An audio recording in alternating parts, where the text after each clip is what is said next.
Здравствуйте,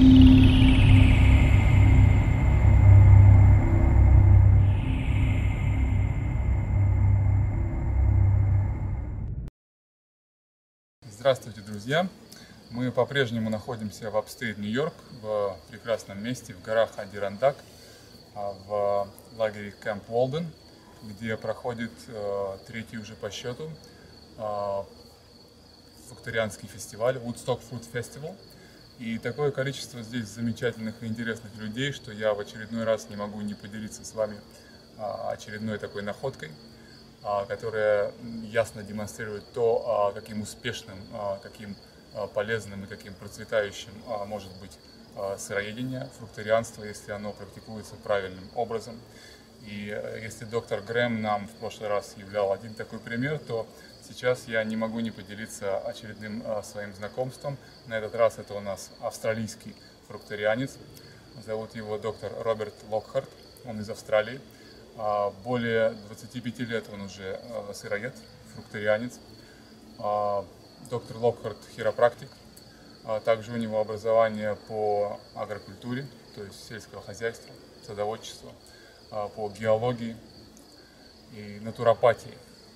Это очень известный персонаж, который путешествует по миру, дает лекции, проводит семинары, мастер-классы. Также он является тренером и тренером по фитнесу, и вот здесь, в частности, на фестивале он проводит каждое утро разминки, зарядки, спортивные мастер-классы.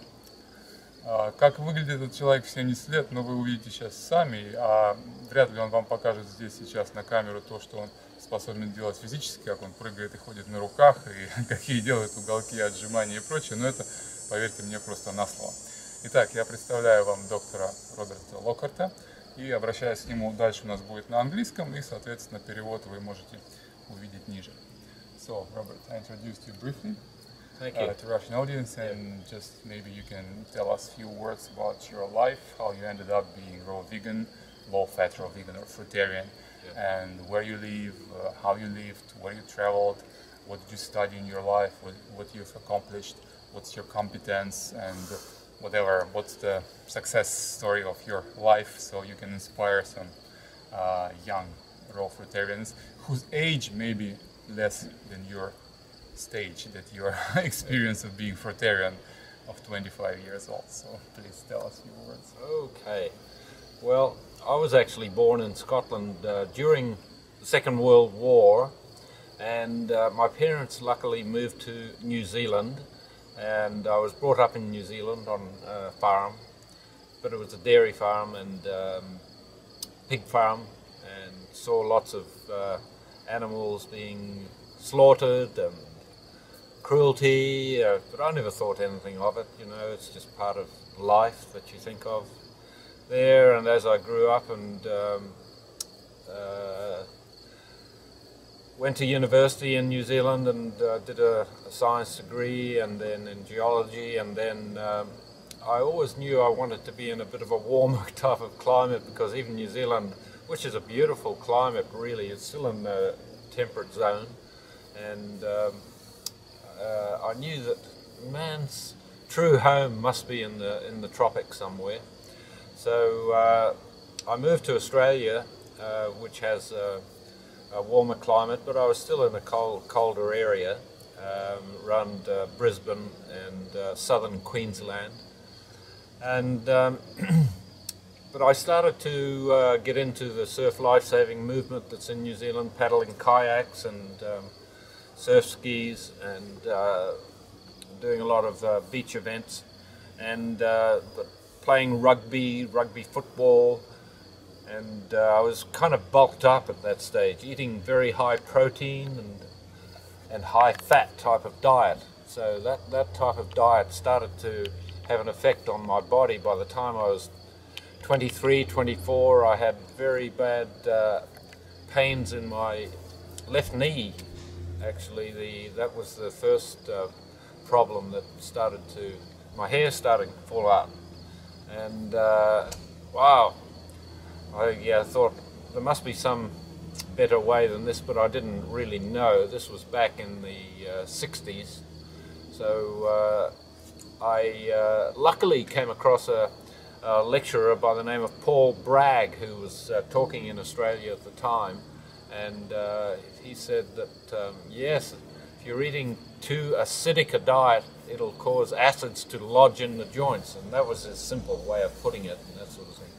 Because the only opportunity, according to the medical profession, was to have an operation and scrape out the joint and clean it out. But I thought, if nature's put it there for a reason, and the reason is that nature puts extra toxins, extra waste products into the less vital areas of the body rather than harming the brain or the heart or the lungs.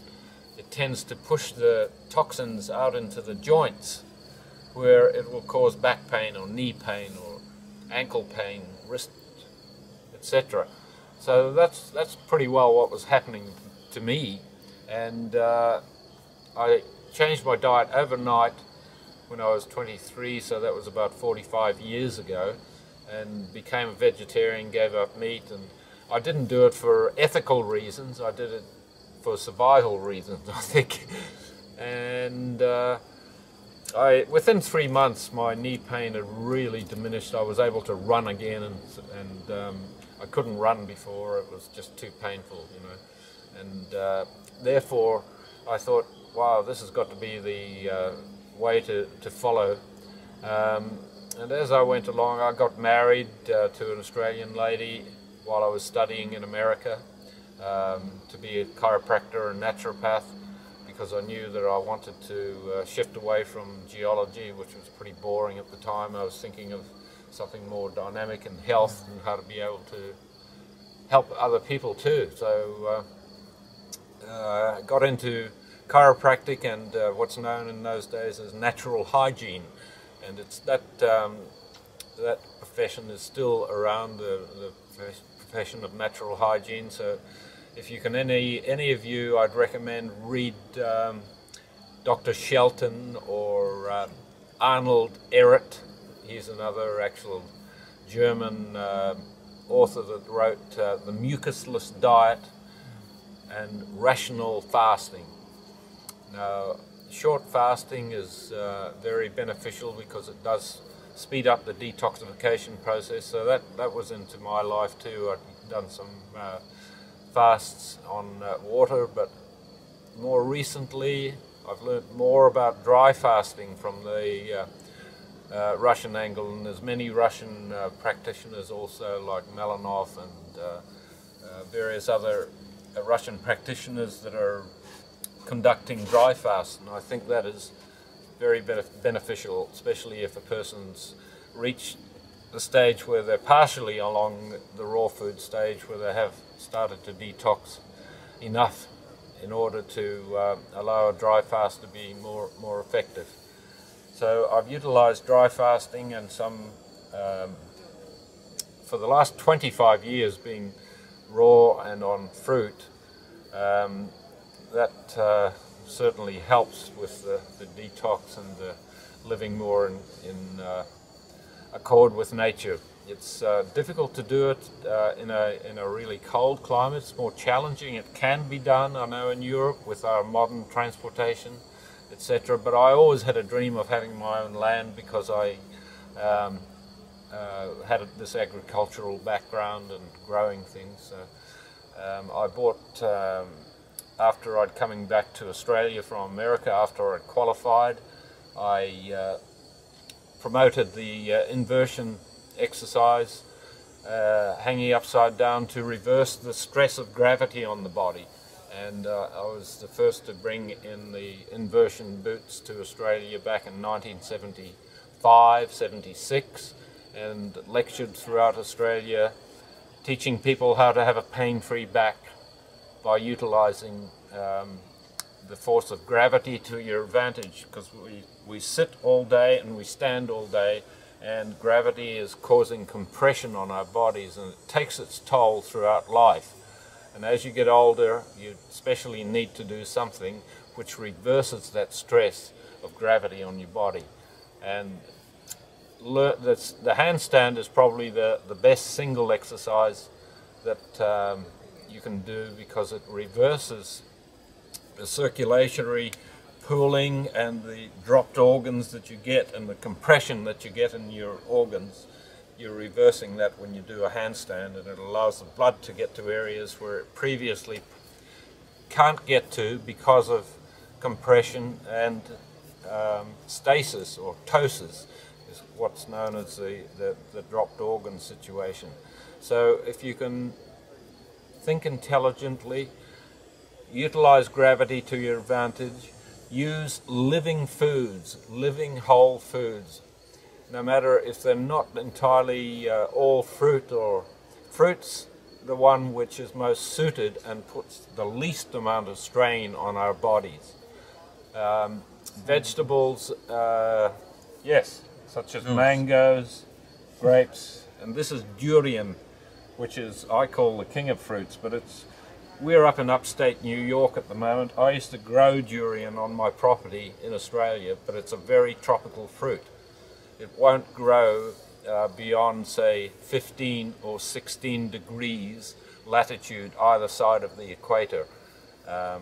So it's marginal in any areas that are starting to get further away from the equator, because it's a truly non-seasonal tropical fruit, but it contains all the biochemical elements. I lived on durian alone, no other food, no other fruit, for 3 months because I had it growing on my own property, and I had 40 hectares. I had about 18 hectares with thousands of different trees that I'd planted on a previously denuded cane farm, sugarcane farm in northern Australia.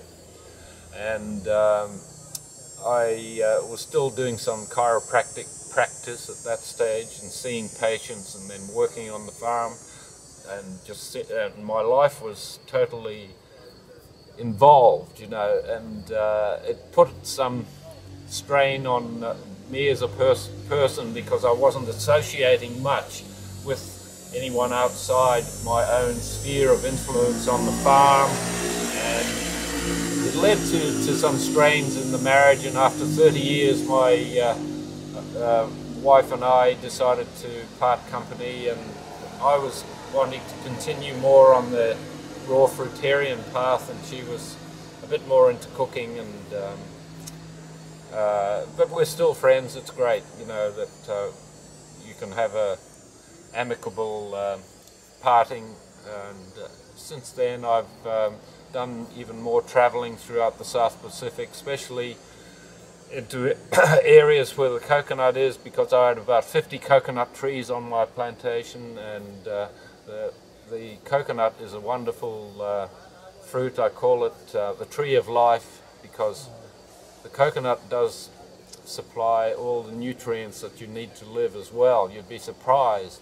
You can live on very little once your body is detoxified, but you have to reach the stage where you've been on a raw diet for some years before you can live on minimalistic calories and nutrients, because your body does function more efficiently the more cleansed and the longer you've been doing the diet for.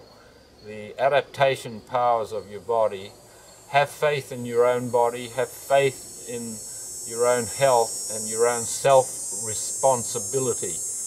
We rely far too much these days on so-called experts, and that's what they are, experts telling you this, telling you that. Maybe people will say, oh, you're meant to be an expert, but who knows? I've made lots of mistakes in my life. For example, I've had a marriage breakdown. A lot of my durian trees died, not because of my own fault, but because of graft incompatibility. The trees were grafted trees, which means the beneficial good fruit was taken and grafted onto a root of another tree, and as you didn't realize at first, but as the tree matured and grew after 10 years, it started to die back simply because the graft was incompatible with the rootstock. and the sap couldn't get through the grafting point, which started to swell on the tree, and the most natural trees are seedling trees planted. Some will be good, some will be not quite so good. So it just shows you that anything you do that goes against the laws of nature, you'll pay for it. You know, you'll pay for it in the end. And with any disease that's arising in your body, it's got to have a cause. And before you can correct or cure or whatever word you want to use, you have to remove the cause of disease. The cause of disease generally lies in a person's lifestyle or in their diet, number one, but somewhere in the lifestyle, their mental and emotional factors, the way they're thinking, if they're thinking bad thoughts, or if they're in a really stressful situation all the time, that's going to generate a lot of acids in the body, and the acids will eventually take their toll unless you can remove the stress to a certain extent, okay? So that's number one, you've got to remove the cause. Number two, you've got to supply the normal biological requirements for your body. The normal biological requirements are proper diet, which is most suited to our physiology. It's not meat, it's not grain, it's not dairy. The most suitable diet that places less strain on our body is actually a frugivorous type of diet, okay, with the inclusion of green leafy vegetables, depending on your location, etc.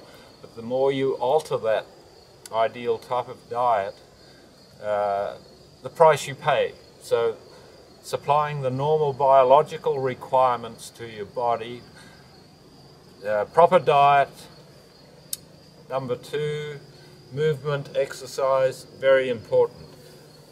Number three, as I said, with the movement and the exercise, you've got to utilize corrective exercise where you're getting your body upside down every day. I think is pretty essential. Instead of just sitting and standing like we do all day, upside down at some stage. It's an upside down world, I'll tell you, it's crazy. So we have to get upside down every day to reverse the stress of gravity. And I like to promote the use of the inversion boots, which have a hook on the front of the boot, and you can hook it over a bar and hang upside down. I could show later on another video, and they're on YouTube, of exercises you can get in that position. And number three is pure air if you can get it. If you're living in a improper environment where you're subjected to polluted air all the time, that's bad news. Water is very important, but with our type of diet that we're promoting here on fruit, I don't drink water actually. I just get enough water out of the fruit. And the water out of the young coconut is excellent if you're really hot and been sweating, etc. So that's those factors: pure food, exercise, proper air, deep breathing through your lungs, which are promoted with exercise, and also one of the most important factors is mental poise. So you're smiling, positive thinking, positive emotions. You've got to be fairly positive. And sometimes you'll go through down periods where you wonder, right, wow, is this all working? But have a glimpse and just go quietly into an area and look outside. There's always something in nature that's taking place that's positive. You know, birds are building their nest, or young are being fed, and yeah, life goes on. So it's the same with you. Life will go on if you've got a positive mental outlook. If you want to just give up, man, you'll start feeling, is it all worth it? It's worth it, especially if you're healthy, okay?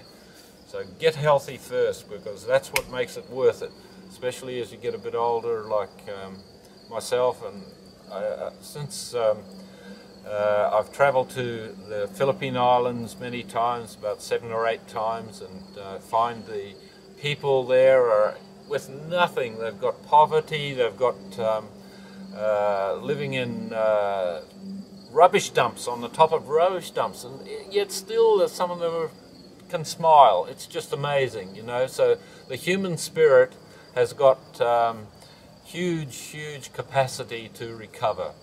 And I love the Philippine Islands because of the people there.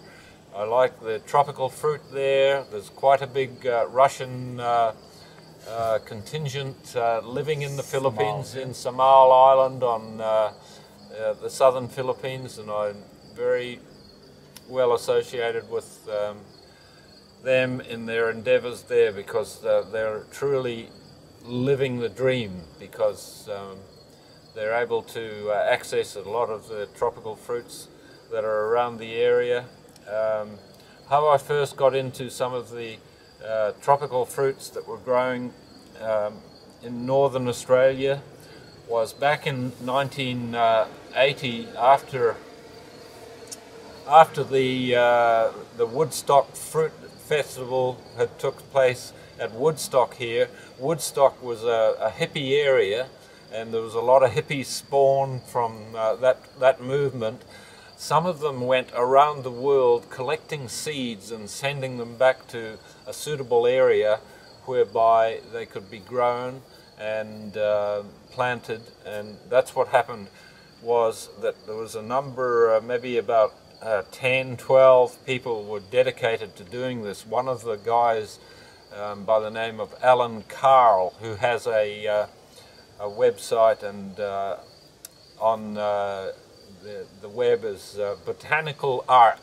He's created a botanical ark back in Australia with, it's got 500 different types of fruits growing on his property, and he's sent seeds back from endangered species from threatened areas that are being cut down because of man's greed in order to plant monoculture instead of having diversity.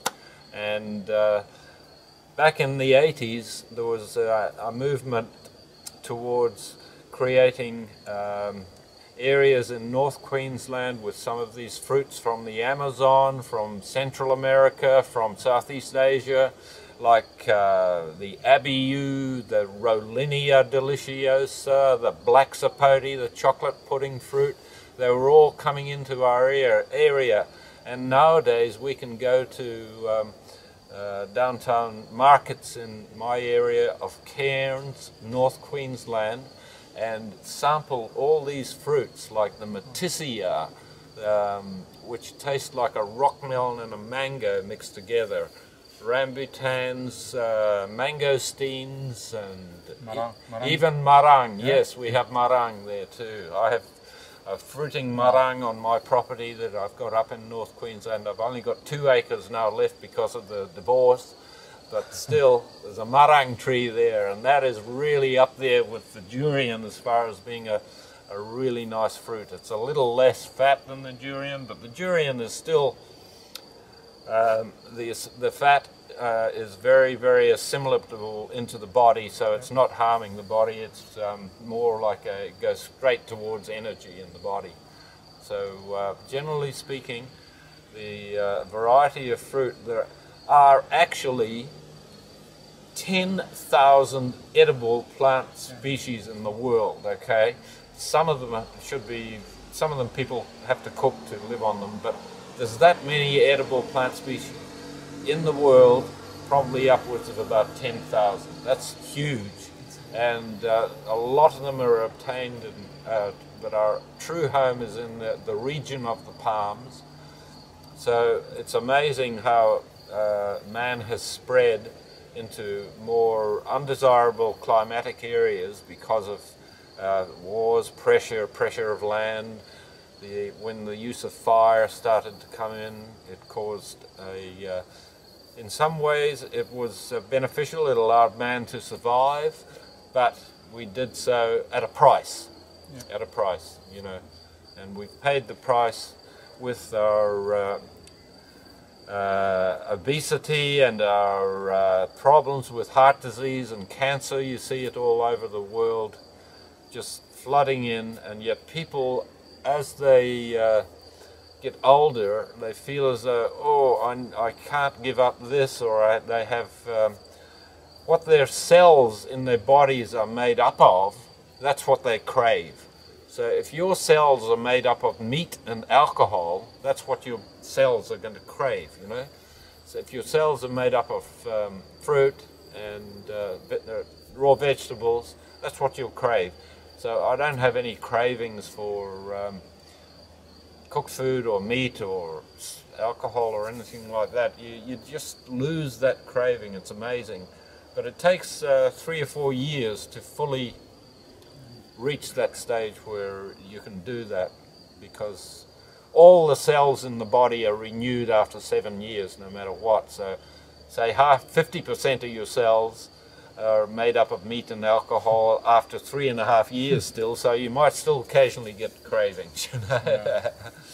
So it's all a question of time, and yes, Rome wasn't built in a day, Moscow wasn't built in a day, and the beautiful cities around the world, well, it's better to have, eventually, for young people, I would say, if you can get a little bit of land, plant your own food and make it sustainable, that's going to be the best way. So I can't add too much more than that, but I hope maybe we could inspire some people to give up their way of life and think about an alternative if you can, because if you can, you'll have a far more peaceful existence where you won't require, you'll be able to live more simply. That's what, simplicity is the answer as far as I'm concerned. I don't want to accumulate possessions too much. I'd rather be feeling more simple, and that's what is more sustainable. If you're going to have a large population around the world, you've got to live more simply so you don't totally rape the planet too much. And you still keep that farm, yeah? You have still I have one property now, which is 2 acres, which is yeah, it's not very big, but it's not as big as the other property that I previously had, which I'd spent 27 years creating a beautiful paradise there. But we had it was complicated, but part of the divorce settlement we had to sell that big property. Okay. But that was a thing I learned from selling it after creating that, and thinking, yeah, acceptance, you know, letting go. If you can let go, you don't become too attached to things. You know, if you can have that ability to let go and move on, because life, no matter what it is, it's a lesson. That's what I've found. Life's a lesson, and I'm still smiling at 70. I've met a new partner, which is half my age and making me feel young again, and I'm happy, you know, no matter what. So that's better than being less positive, I guess, even though I don't have much. I don't have much material wealth, and that's, well, you know, I'm still climbing trees and doing handstands and hanging out with lots of nice people. And, that to me is what life should be all about, more rewarding, okay? And how do you feel at 70 in general? In general, like, no aches and what's pains. Your health state? Health state. After all these years of being raw vegan? Yeah.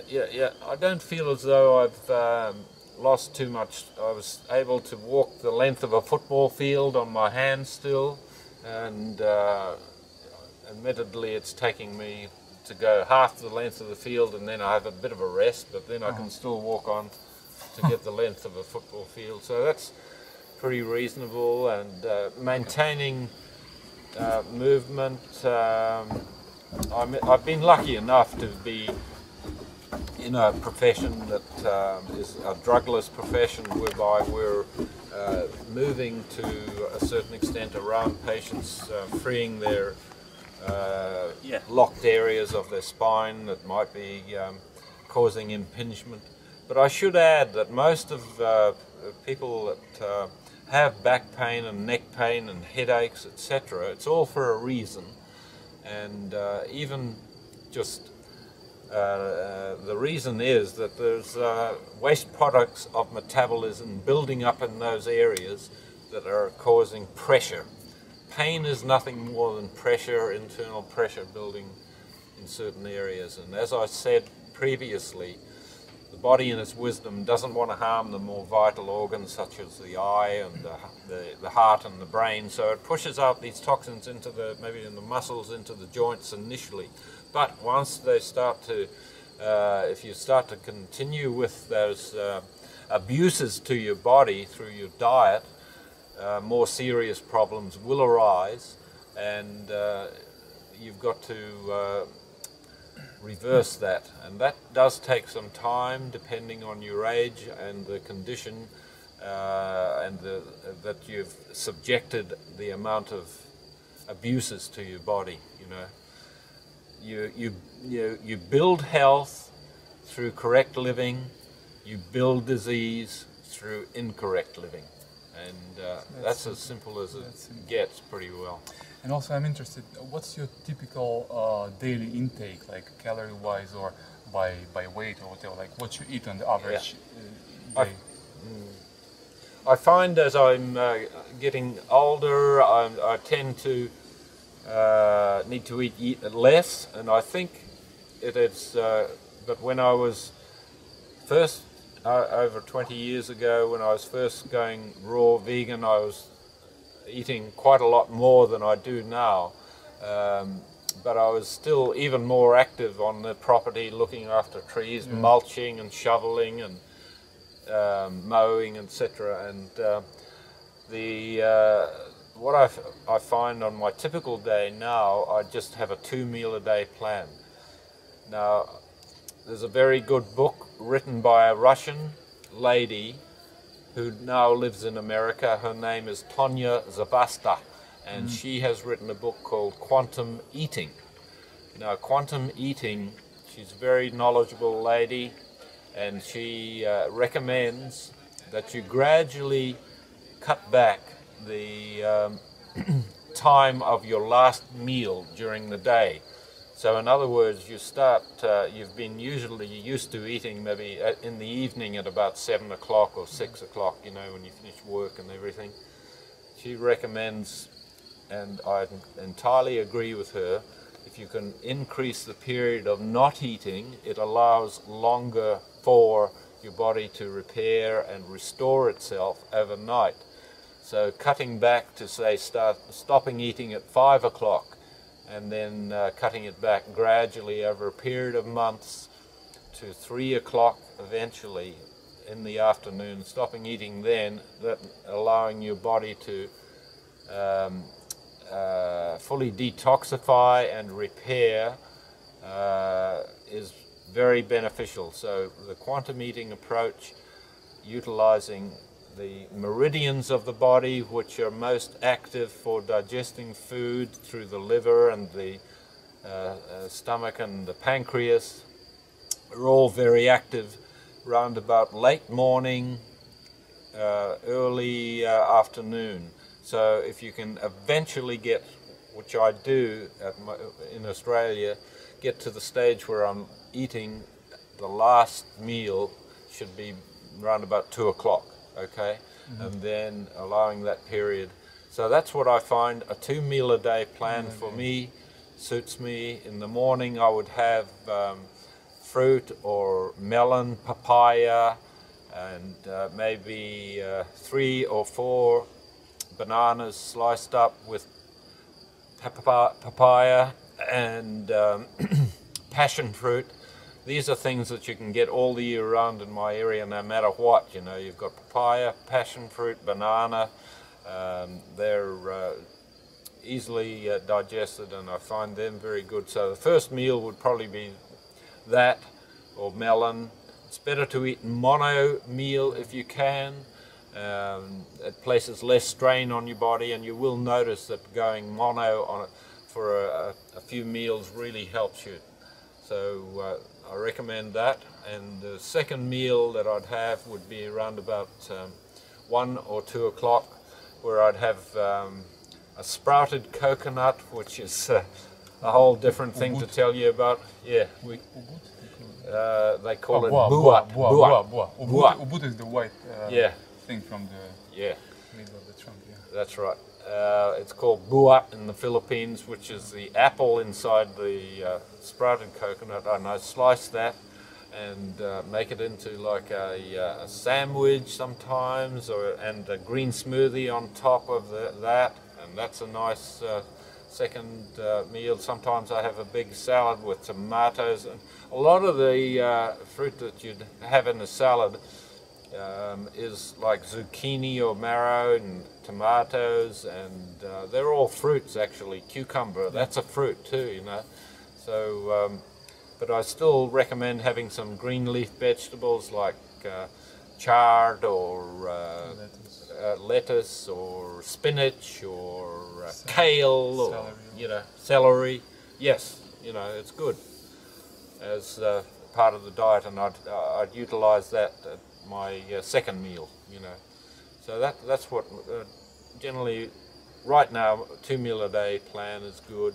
But don't be too hard on yourself. As long as you're eating raw, that's going to make the big difference. And often if you've got a problem that you're trying to correct in your body, be it circulatory, or be it cholesterol level, or high blood pressure, or failing eyesight even. I found that I used to have to use glasses for reading. Now I'm finding, no, I don't really need them so much now, you know. After being raw for a long period of time, your eyesight does improve too, so that's an amazing factor. And another factor about the eye, now that I've mentioned it, is that if you're practicing inverted and exchanging your posture in relation to gravity, the roundness of the eye will tend to be maintained instead of it being flattened out and more oblong if you don't do anything else in your life but sit and stand. So therefore, practicing exchange will help to keep the eye nice and round and maintain your eyesight even better than it would otherwise be, you know. So there's all these little factors that you learn as you go along, and yeah, so that's my meal ID now. I used to... Calorie-wise, you know? Calorie-wise, yeah, probably be under 2,000 calories. Beyond 2,000. Yes, even for a very active type of... if a banana contains around about 100 calories, and yeah, I'd probably have on an average day maybe 4, 5, 6, 7 bananas sometimes. Maybe that's 700 calories. 30 bananas. That's good when you're starting out. You can use that, you know. But as your body becomes more efficient, you'll find that you don't quite need that amount of nutrient to maintain your level of activity and your efficiency. So yeah, that's my regime as it currently is. But life, the only constant about life is change. Yeah. Change will take place, but as long as it's change in the correct direction and in accordance with the laws of nature, yes, it's going to be beneficial down the track. So generally, little eating. Eventually, I think you should aim for that rather than that's the way that most people, we don't realize it, but we are designed as a fat accumulating being, because in our ancestry, in our past history, we've been subjected to many, many thousands of years of either plenty for a while and then famine for a while. So we become quite efficient as fat storers. And you might say to me, oh, I don't want to accumulate fat. And yes, but that's just the way it is. We are very efficient at accumulating fat because of the fact that we either have plenty and then we had periods of fairly famine where we had to live off our own resources. And that's why the eating plan that I mentioned is kind of beneficial, because you don't allow the fat storage to really take place because of the longer period of not eating in between, but it becomes actually more pleasurable to have an empty stomach than it does to have a full one, which yeah, is kind of an interesting experience after a while. So it's no doubt that eating is a pleasure and it's designed to be that way, but the fact is that we are, as I said, accumulators of fat. We were used to having periods of famine, so if we have that short 18-hour period of not eating and not even drinking during that period, that's good after you get used to it. But work into it gradually, okay? So, thank you very much, Robert. It's a pleasure. I don't know if I've I think you answered a couple of questions. Did cover all the topics we possibly imagined. Yeah. So thank you very much, and hope to see you again. It was a pleasure. Next year and year and year and year after that. And hope. You never know. I'm going to, if any of you wanted to know a little bit more, I do have a website which I've just created before I left to come here, which is Sun Food Health Retreat. So that's just think of .com. That's it.